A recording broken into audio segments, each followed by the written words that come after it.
अध्यात्म विज्ञान कोई धर्म या संप्रदाय नहीं है, ये स्पिरिचुअल साइंस है जो कुदरत के कानून पर आधारित है। ये विज्ञान पूरे ब्रह्मांड के सभी रहस्यों को उजागर करता है और जीवन के सभी पहलुओं को समझने के लिए एक नई दृष्टि देता है। इसी को आर्ट ऑफ विजन कहते हैं, दुनिया को देखने की एक नई दृष्टि, जो अध्यात्म विज्ञानी परम पूज्य स्वामी श्री कमलेशानंद जी के निर्देशन में सनातन सत्य का अनुसंधान कर हमारे जीवन को प्रकाशित करे। जय सच्चिदानंद। શુદ્ધાત્મા, પ્રતિષ્ઠિતાત્મા અને પ્રકૃતિ ત્રણ વસ્તુ છે। પ્રતિષ્ઠિતાત્માનો વિરામ ભાવ એટલે કન્ફ્યુઝ ના થવા છે। સમજી ગયા? શુદ્ધાત્મા, પ્રતિષ્ઠિતાત્મા અને પ્રકૃતિ ત્રણ વસ્તુ છે। પ્રકૃતિનું નામ ભૂપેન્દ્ર, પ્રતિષ્ઠિતાત્માનું નામ નામ અને શુદ્ધાત્માનું નામ બરાબર છે। હવે ત્રણનો રોલ સમજો। ભૂપેન્દ્રભાઈ નું જન્મ, જીવન, મૃત્યુ संपूर्ण एक कुदरती रचना है। हाँ के ना? बराबर? क्या में कंफ्यूजन है? मन वचन काया भूपेन्द्र अवस्था मात्र एमा कोई कंफ्यूजन है? प्रतिष्ठिता, प्रतिष्ठिता अपना शू करेगा? बोली जाओ, बोलो। एनी पास तो डिसीजन लेवानी शक्ति है, लेकिन थोड़ी करवी ना करवी ये હું શું કહું છું, પ્રતિષ્ઠિત આત્માનો રોલ શું એક લીટીની વ્યાખ્યામાં બોલી તમારે જે પોતાનો મુક્તિ આપે બડી પ્રતિષ્ઠા હે હું ઉપેન્દ્ર છું એ માની લીધું એને પ્રતિષ્ઠિત આત્મા કીધા। તમે ખાલી પ્રતિષ્ઠિત આત્માની તેના વ્યાખ્યા આપો, બીજા જવાબ ના આપો। હું આ ત્રણ વસ્તુના રોલ સમજાવું છું। પહેલા પ્રકૃતિનો રોલ સમજાયો, હવે પ્રતિષ્ઠિત આત્માનો રોલ સમજાવું છું। तो प्रतिष्ठित आत्मा कोने कहेवाय एक वाक्य में व्याख्या। पहला આપણે રોલ સમજાવું છું, પછી જવાબ આપીશ। તો આપણે જવાબની ચર્ચા નથી કરતા। પહેલા પ્રકૃતિની વાત કરી કે પ્રકૃતિના મન વચન કાયા જન્મથી મોત સુધી કુદરતી રચના છે। તમે કીધું છે એટલે પ્રશ્ન શું થઈ ગયો? પતિ એમાં ટેન્શન નથી। હવે પ્રતિષ્ઠાત્મક, પ્રતિષ્ઠાત્મકનું બોલી જાવ, એની વ્યાખ્યા બોલી જાવ। એટલે જે હું નથી જે હું માનું છું એ પ્રતિષ્ઠિત તમે જે માનતા હોય બોલો ને કે પ્રતિષ્ઠિત આત્મા આને કહેવાય। આટલું માયા તમારી ભાષા મને સમજાવો। આ કન્ફ્યુઝન છે નહીં, હું એમ કહું છું તમને કન્ફ્યુઝન છે એ સમજાવવા માટે પણ હું તૈયાર છું, પણ આ એક્ઝામ્પલ ઉપરથી તમને બધાને ખબર પડે છે કે શબ્દ જ્ઞાનની આગળ સમજણનું જ્ઞાન નથી, એ ખબર પડે છે નથી પડતી? બધાને ખબર પડે કે મને તો શબ્દો બધા આવડે છે સમજણ? પછી શું થાય? આ મને ખબર છે આત્મા છે, આ મને ખબર છે પ્રતિષ્ઠાત્મા છે, આ મને ખબર છે વ્યવસ્થિત સ્થિતિ છે, પણ એનો અર્થ તો મતલબ શું? લોકો ઉપર રામ રામ બોલે પણ એને ખબર ના આવે રામ બચ્ચાનું નામ છે કે જામફળનું નામ છે, એમાં આપણને ખબર ના આવે। સાચી વાત છે। રામ તો બોલતા આવ્યું પણ રામ નામ કોણ એ ખબર નથી। प्रतिष्ठित आत्मा बोलता है, प्रतिष्ठित आत्मा है तो खबर नहीं, तो फिर मीनिंग શું है? વિચાર એવું આમનો પ્રશ્ન નથી, હું બધાની વાત કરું છું। સમજણ ભૂલ વગર નહીં થશે, તેથી તારો સમજણ બધા પાસે છે પણ ભૂલવાની છે અને ભૂલને જ સુધારવાની છે। આત્માને પ્રકૃતિને સુધારવાનો નથી। સમજાયું? આત્માને અને પ્રકૃતિને સુધારવાની નથી, કારણ કે પ્રકૃતિ કુદરતી રચના છે ને આત્મા એને શક્તિવાળો છે। આ બે પ્રશ્ન રહ્યો પછી તો પ્રશ્ન કયો રહ્યો? હવે સમજી ગયા? 52નું કામ શું છે? પુરુષાર્થ કરવાનો। બોલી જાઓ। 52નું કામ પુરુષાર્થ કરવાનો। પુરુષાર્થ કરવો, એ પુરુષાર્થના બે પ્રકાર। પુરુષાર્થના બે પ્રકાર। ક્યાં સંસાર વધે એવો પુરુષાર્થ કરવો, સંસાર વધે એવો પુરુષાર્થ કરવો, કાં તો સંસાર સમાપ્ત થાય એવો પુરુષાર્થ કરવો। કાં તો સંસાર સમાપ્ત થાય। આ બે ઓપ્શન છે એની પાસે, બરાબર છે? હવે સંસાર સમાપ્ત કરવો હોય તો શું કરવાનું અને સંસાર વધારવો હોય તો શું કરવાનું એની વાત કરીએ। સંસાર વધારતો હોય તે ભૂપેન્દ્રભાઈ શું શું કરે છે? જોવું, બદલવું, ફેરવવું, સુધારવું, એમ નામ સંસાર વધે। કારણ કે સબ્જેક્ટ ભૂપેન્દ્રભાઈ છે, શુદ્ધાત્મા નથી। સમજાય? અને સંસાર સમાપ્ત થાય એ પોશાક કરવો હોય તો શુદ્ધાત્મા છું એટલું જાણવું અને ભૂપેન્દ્રભાઈની બધી જ અવસ્થાને કુદરતી રચના જોવી.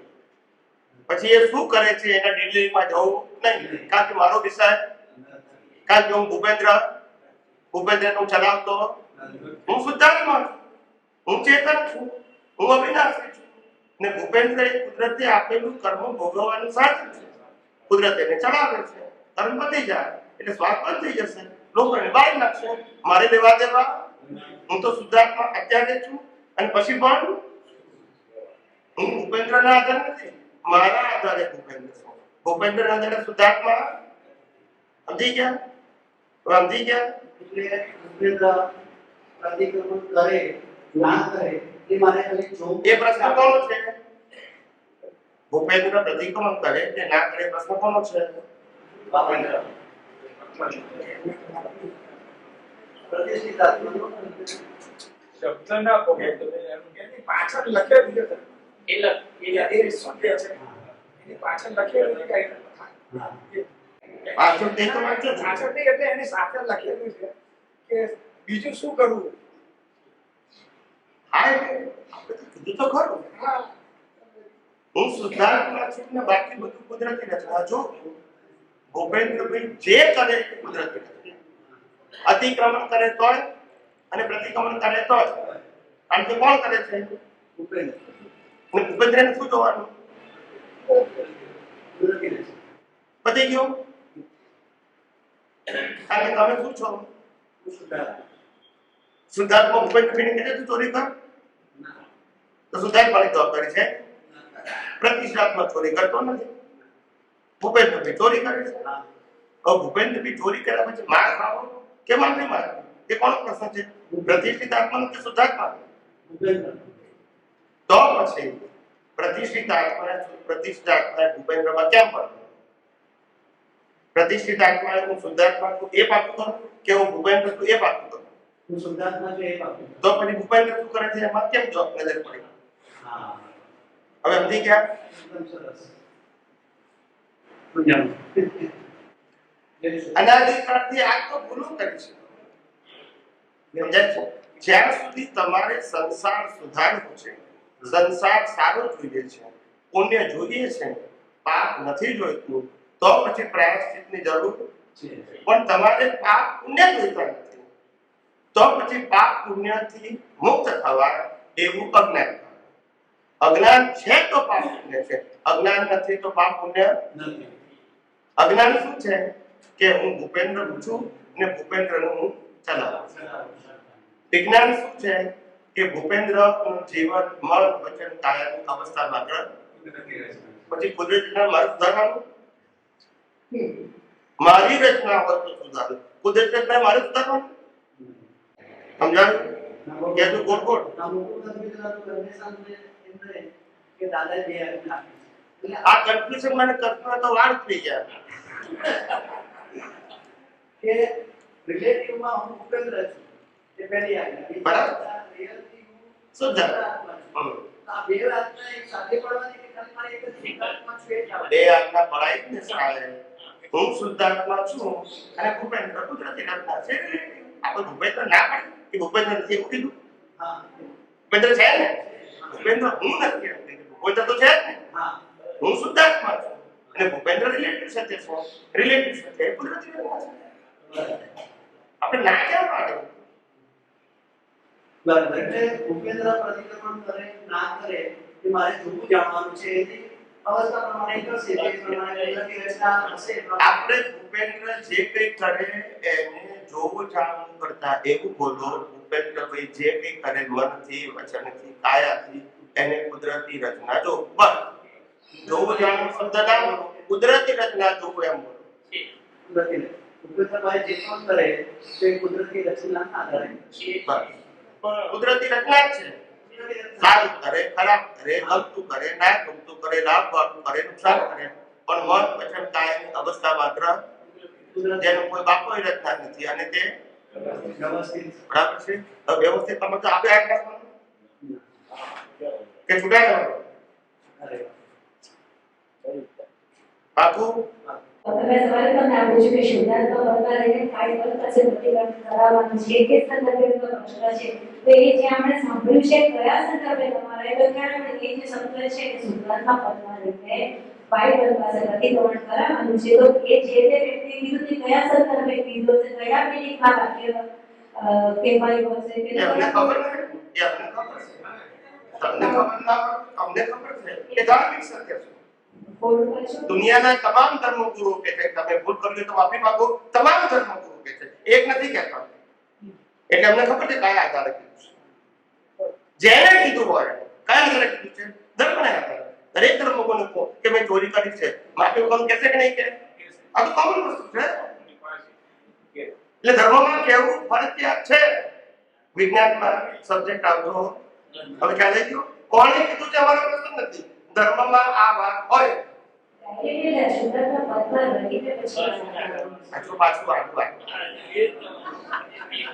પાછું એમને એક મેં એમને પહેલા પ્રશ્ન પૂછેલો કે કરાવવાનું અને કંટ્રોલ છે તો કેટલા તો કંટ્રોલ તો કરાવવાનું તો ક્યાં લાગ્યા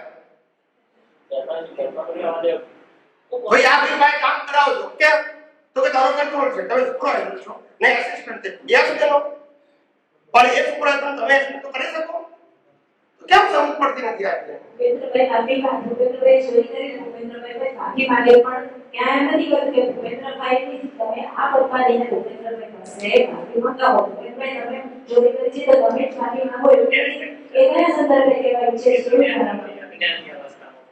તમે એમ કહો છો કે ભૂપેન્દ્રભાઈને શું કરવું એ આપણો કંટ્રોલ છે તો પછી એડિશનલ શું કામ ઉમેરે છે આમ તમે કીધું કે મન વચન કાય આ ભૂપેન્દ્રભાઈના છે એ કુદરતી રચના છે એમાં મારે શું એડ કરવાનું એવું શું એડ કરવાનું ક્યાં તો કુદરતી રચના નથી તો પણ તમારે જેવું મેળવું મારો કંટ્રોલ છે તો પછી ગમે શું કરો કોણ ના પાડે છે કુદરતી રચનામાં કશું મેળા આપણા તમે કોમન સેન્સ તો વિચાર કુદરતી રચનાનો મતલબ શું થયો કુદરતી રચનાનો મતલબ શું થયો કંટ્રોલ નથી ને કંટ્રોલ છે બે વસ્તુ બોલવાની ભૂપેન્દ્રભાઈની મન વચન કાયાની અવસ્થા માત્ર કુદરતી રચના છે અવસ્થા માત્ર પછી એ ચોરી કરે એ પણ અવસ્થા અને પ્રતિક્રમણ કરે પણ એ શું છે કુદરતી એમાં મારે કહેવું પડે એ શબ્દ આવે તો ચોરી મારા કહેવાથી કરી બોલતા નથી મેં કીધું એટલે કરી ચોરી કરતી તમારો નહીં હોવાનું પ્રતિક્રમણ તું કોઈ તો પછી આ વાત કરવી હોય તો કરાય પછી આને ધર્મ કહેવાય તો કહેવાય વિજ્ઞાન વિજ્ઞાન મન વચન કાયાથી મુક્ત રહેવા માટે છે અને ધર્મ પ્રકૃતિને સુધારવા માટે બંનેના શબ્દ કેવા છે ને તમારે શું કરવું છે પ્રતિક્રમણ કરો અથવા પ્રતિક્રમણ પુરુષાર્થ રૂપે કરો તો ખોટું નથી પછી ધર્મ કહેવાય આધ્યાત્મ સમજાય છે મેં અનેક વખત કીધું છે કે રામે લાખો માણસની હિંસા કરી અને મોક્ષે ગયા એક પણ પ્રતિક્રમણ કર્યા અર્જુને કરોડો માણસોને માર્યા મહાભારતમાં અને મોક્ષે ગયા તોય તો વાતનું અંદર નથી પડતી ત્યાં કહીશું ને તો કે છૂટા રહ્યા તો હું છૂટા રહેવાનું બધું કહું છું તમને ના સમજાય ત્યાં કહીશું પ્રતિક્રમણ કેમ ના તો છૂટા રહ્યા તો હું તમને શું કહું છું કુદરત ને જોઈને છૂટા રહ્યા એમ તો કહું છું જ્યારે જવાબ નથી તો તે છૂટા રહ્યા તો પહેલેથી એક્સેપ્ટ કરો ને કે વાળ વચન કાયની અવસ્થા માત્ર કુદરતી રચના છે એને આપણે જોવાનું છે એનાથી આપણે શું રહેવાનું છે કારણ કે આપણે શું છીએ પ્રશ્ન કેવા આવ્યો વારે ઘડીએ આજે દાદા ભગવાનનું સૂત્ર મારી પાસે નથી નહીં તો બતાવો આપ તમારી પાસે ઇંગ્લિશ કીધું છે આપ તો સૂત્રમાં ઇંગ્લિશ કીધું છે સાયન્ટિસ્ટો સામાયિક પ્રતિક્રમણને ક્રિયાકાંડમાં હાથ જ ના કરે 5 આજ્ઞા પાડવાની તો એ પછી કોને પાડવાની 5 આજ્ઞા આપણે દાદા ભગવાને કીધું છે કે આ જ્ઞાન લીધા પછી તમારે 5 આજ્ઞા તો પાડવી જ પડશે ગ્રહણ કરવી જ પડશે તો બરોબર એ તો ત્યાં તો કરવા માંગી એટલે આપણે સમજવું પડતું કે જ્યાં સુધી વિજ્ઞાન નાશ ન થાય ત્યાં સુધી એમને કહેલી બધી વાતો પુરુષાર્થ રૂપે કરવાની અને વિજ્ઞાન રૂપે સમજાય તો એ બધી ક્રિયાને કુદરતી રચના જોવા ના સમજાય પુરુષાર્થ કહેવાનો ના સમજાય આપણને વિજ્ઞાન ન સમજાય તો પ્રકૃતિ કરે છે એ પુરુષાર્થમાં પ્રતિક્રમણ કરે નહીં પુરુષાર્થમાં અતિક્રમણ કરે નહીં પુરુષાર્થમાં કારણ કે પુરુષાર્થમાં તારે તો સુધારું છું ને જો ઉદય કરવાથી સુધારવાનું હોય પ્રતિક્રમણ પુરુષાર્થ કર્યો ભૂલ કરી મેં માટે મારે માફી એટલે તમે કરતા છો ને તો માંગો છો ને અને મનોવચન કાયમ કરતા પણ તે જ્ઞાન છે કે અજ્ઞાન છે બોલો વ્યવસ્થિત જે અવસ્થા જે આવે છે એમાં મનોથી ફેક્ટર તો હતો ને જ્યારે મેં ચાર્જ કર્યું અત્યારના ડિસ્ચાર્જ થતું છે એટલે અત્યારના વ્યવસ્થા આપણે કુદરતી રચના છે એટલે મારે સુધારવું પડે છે એને બચ કરવાની જરૂર નથી. અત્યારે જે પ્રતિષ્ઠિત આત્મા છે એને ભૂલ કરી હતી ના તો માફી એને મંગાવતા કઈ જાતની તમારી બુદ્ધિથી સમજ નથી પડતી જેને કઈ કર્યું નથી ફ્રેશ છે પ્રતિષ્ઠિત આત્મા એ માફી મંગાવવું કે એને કર્યું છે સમજણ કેવી છે ખબર નથી સ્વામીજી જે થશે વ્યવસ્થિત માં હશે એ જ થશે. તો કુદરતી રચનાનો મતલબ શું કેમ આમ કરો છો આમ કે આમ કામ પકડો ને સીધી રીતે મારા અંદર ભાવ તો એવા નથી કે મારે આ થઈ ગઈ ભાવના ભાવ મેં કર્યા હતા અને જુદી થઈ ગઈ પણ હવે ફરીથી ન થાય એ ભાવ પણ મારે કરવાના કે પણ એ ભાવ ક્યારે કરવાના હોય તમારે નવા ભૂપેન્દ્રભાઈ થવું હોય તો ને સુધાર્થમાં થવું તો ચોરી કરવી ના કરવી આ સબ્જેક્ટ રહેતો એ તમે નક્કી કરો બીજા ભૂપેન્દ્રભાઈ થવું છે કે સુધાર્થમાં બે તેમાંથી એક નક્કી કરો સુધાર્થમાં ચોરી કરવી ના કરવી ના બીજા ભૂપેન્દ્રભાઈ ના આવે તો તમારે શું થવું છે તો સુધાર્થમાં ચોરી કરે ચોરી ના કરવી એમ કેવું પડે બસ આટલું સીધું સાધું વિજ્ઞાન કેમ સમજાતું નથી કારણ કે પેલી વાતો છે ને અંદર ઘર કરેલી છે અને અમને કાઢતા કાઢતા દમ નીકળી ગયા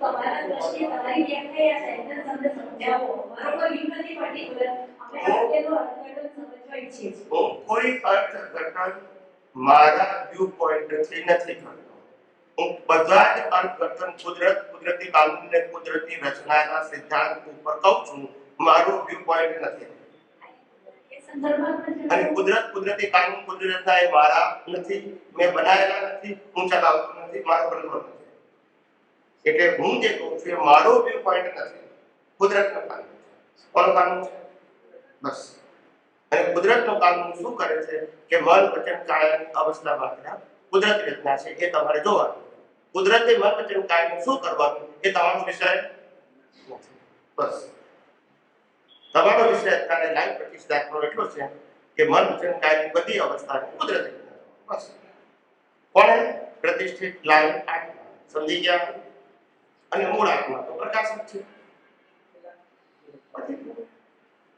એ તેના પ્રકાશના રૂપમાં જ છે એને કે કરવાનું નથી પ્રતિષ્ઠાપન કરવાનું છે શું કરવાનું કુદરતી રચના જોવાનું કોણે ભૂપેન્દ્ર કારણ કે ભૂપેન્દ્રને બનાવનાર ચલાવનાર અને લાવનાર કુદરત છે યસ કે નો આમાં શુદ્ધાત્મા પ્રતિષ્ઠિતાત્મા ક્યાં વચ્ચે આવે છે ભૂપેન્દ્રમાં આવે છે ત્રણેય વસ્તુ કેવી જુદી છે કે ભેગી છે ત્રણેય વસ્તુના રોલ પણ કેવા છે ભૂપેન્દ્ર ભાઈ કર્મ ભોગવવાનું સાધન છે કર્મ પતી જાય કે બાળી નાખવાનું આત્મા સનાતન છે અનંત શક્તિ વાળું છે એને કશું કરવાનું પ્રતિષ્ઠિતાત્મા છે ક્યાં તો પ્રકૃતિના પક્ષમાં રહે ક્યાં તો પરમાત્માના પક્ષમાં રહે બસ ખબર કયા પક્ષમાં રહે છે પરમાત્માના પક્ષમાં રહે છે તો પ્રકૃતિ કુદરતી રીતના છે પ્રકૃતિના પક્ષમાં છે તો ના સમજાય ના સમજાય ચોખ્ખી ચડવા છે સમજાય